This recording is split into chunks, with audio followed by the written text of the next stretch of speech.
Okay, students, so what we did is that I asked you to please print your class node, and I have also printed simple list, and by the way, they are in La Lima, both of them. So what we're going to do now is that we're going to sort of retrace what we did last week, in which we're going to follow how we add a node.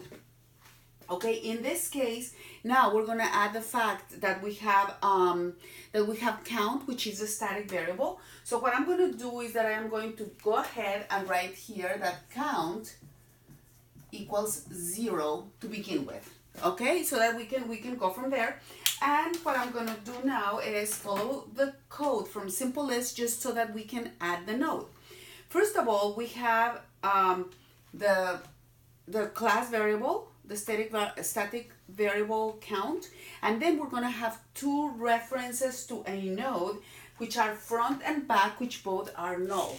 So I'm going to say that front and back, they both are null. And remember, I mentioned null references. They look like that, I point down.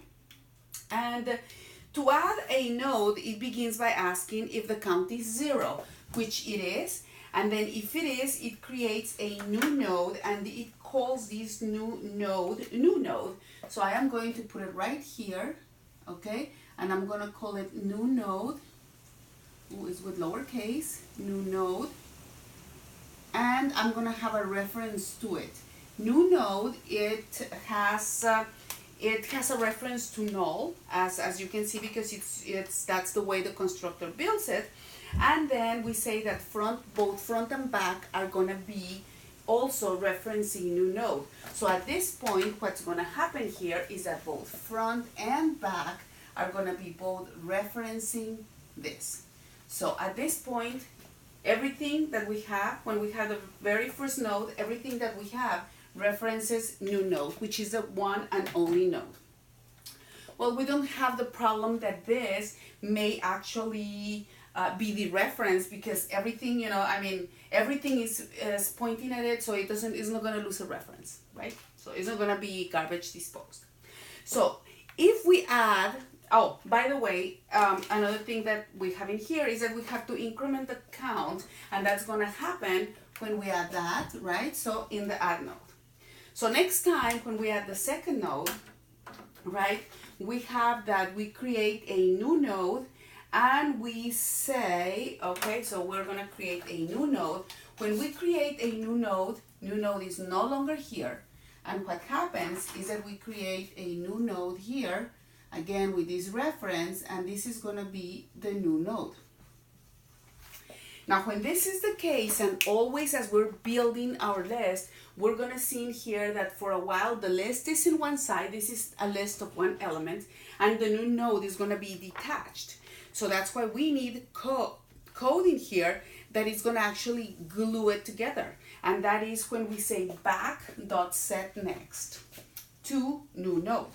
Now, every single time that we see set next, that means that we're going to set the arrow or the pointer, the reference to something, okay? So in this case, in line 21, it says back.setNext to new node, which means that I am going to get back, which is this is referencing here.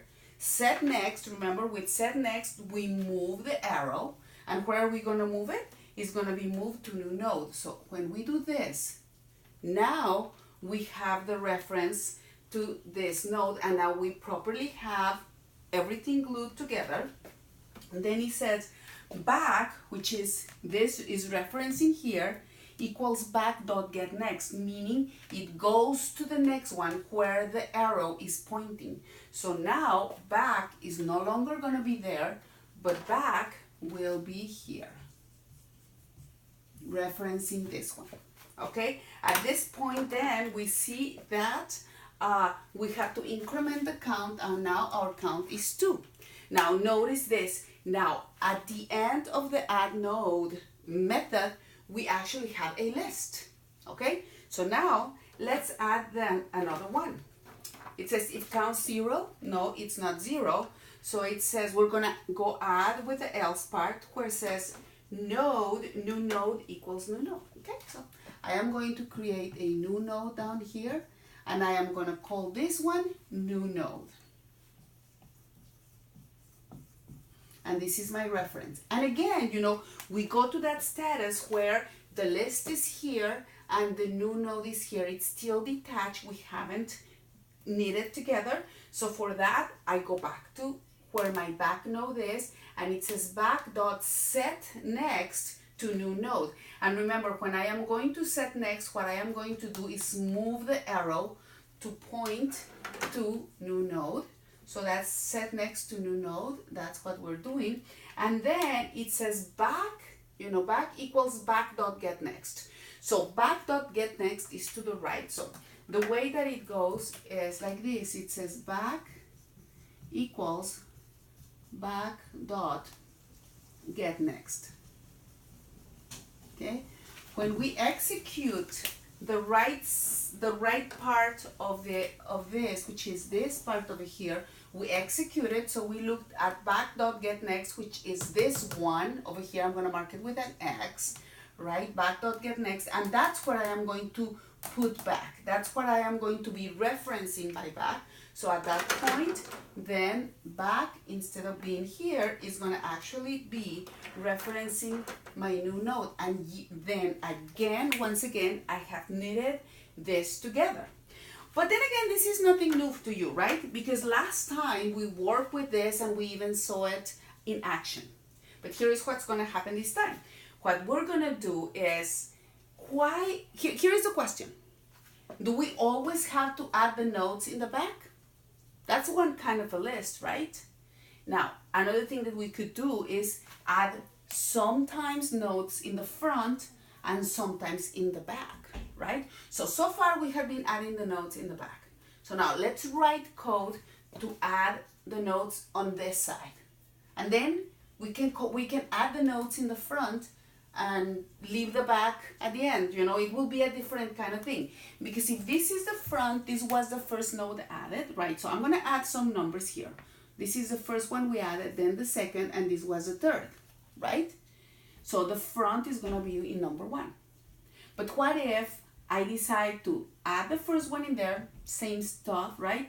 But then the second one added here in the front, and then the third in the front. Basically, the last one that comes in is going to be in the front. That will be a different way of addressing this, and probably, no, not probably, but definitely will affect the way in which we print. Because if we print the way the arrows show us to print, then what's going to happen is that we're going to print backwards. If we add one way, we're going to end up printing exactly the opposite way. I want you to consider this. When you see the arrows or the references, 1 references number 2, 2 references number 3, and number 3 has a reference to null, you know, I want you to look at it as if it were like a one-way street. So if you're going that way, that's the way that it goes, and you cannot come this way. So from 3, you cannot reach number 2 because it goes the other way. It's like you're already going in one direction. In a street that goes only one direction, you cannot go backwards, okay? So if you want it, maybe you're thinking, well, Blanca, if you can do that, why don't you have then a reference back here, which is totally possible, and that's absolutely something that we're going to do in this class. But before we mess with an extra reference that goes backwards, let's try now adding stuff to the front instead of the back. Let's do that.